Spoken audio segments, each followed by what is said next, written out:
तर जो हल्ला झालाय तो धनंजय मुंडेंनी सुपारी देऊन करायला लावला होता। त्यांनी असंही आव्हान केलेलं आहे, जात कुठली असू दे, कुठली संघटना असू दे, पण ही घडलेलं वाईट आहे। आज माझ्या बाबतीत झाले, उद्या धनगर समाजा बाबतीत घडेल, अजून कोणा बाबतीत घडेल, तर ही होणं योग्य आहे का? आणि ह्याच्याबाबत तुमचं काय म्हणणं आहे? ज्या पद्धतीनं धनंजय मुंडेंवर आरोप केलेला आहे, पुराव्यानिशी त्यांनी सांगितलेलं आहे। बघा,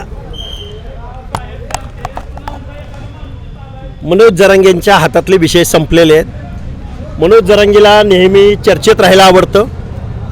आपल्या समोर मीडियाशिवाय जगू शकत नाही हा माणूस। त्यामुळं मला असं वाटत नाही की धनंजय मुंडे अशा पद्धतीचं काहीतरी कृत्य करतील। आता आजपर्यंत आरक्षणाच्या नावानं ओबीसी मधल्या नेत्यांना जरांगेंनी डॅमेज करण्याचा प्रयत्न केला आणि आत्ता विषय संपल्यानंतर अशा पद्धतीचं मला वाटतं जरांगेचीच पहिल्यांदा यामध्ये चौकशी झाली पाहिजे। नाही, पण ज्या पद्धतीने त्यांनी पुरावे दाखल केलेत, कांचन नावाचा जो यांचा पीए आहे धनंजय मुंडेंचा, त्यांनी ज्या पद्धतीने सुपारी दिली, ज्या पद्धतीने ही पुढच्या माहिती दिल्या, या सगळ्या पोलिसांनी गृह विभाग तपास करेल। गृह विभाग तपास करेल, पोलिसांवर आपण विश्वास ठेवू। कारण मी सुद्धा आत्ता बोलतोय तुमच्या समोर, मी फक्त एका तुमच्या प्रश्नाला उत्तर देतोय।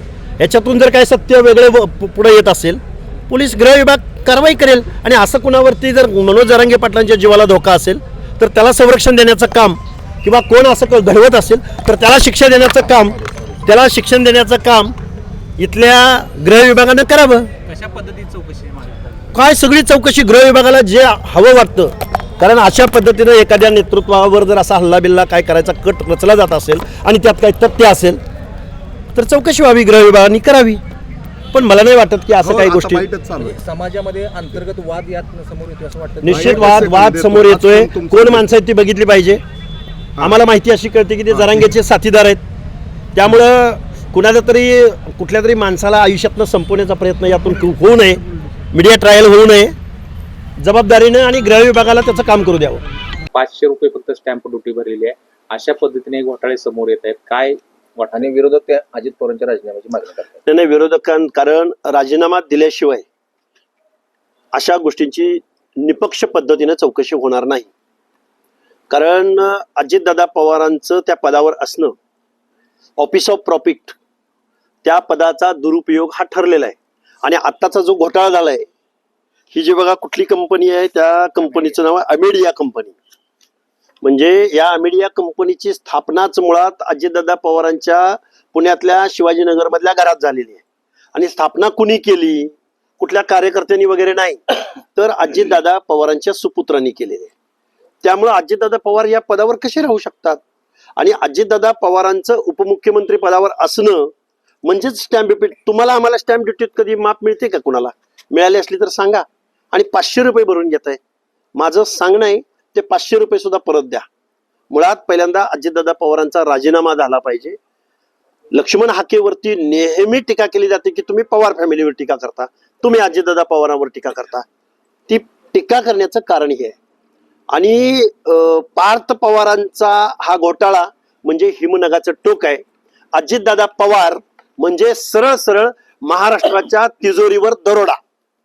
अजितदादा पवारांना अर्थ खातं नेहमी का हवं असतं?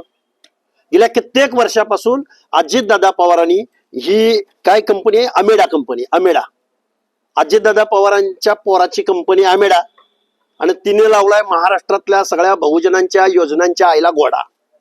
तुम्ही काय म्हणा, जीभ घसरली म्हणा, लक्ष्मण हाके डोक्यावर परिणाम झालाय म्हणा, झालाय आमच्या डोक्यावर परिणाम।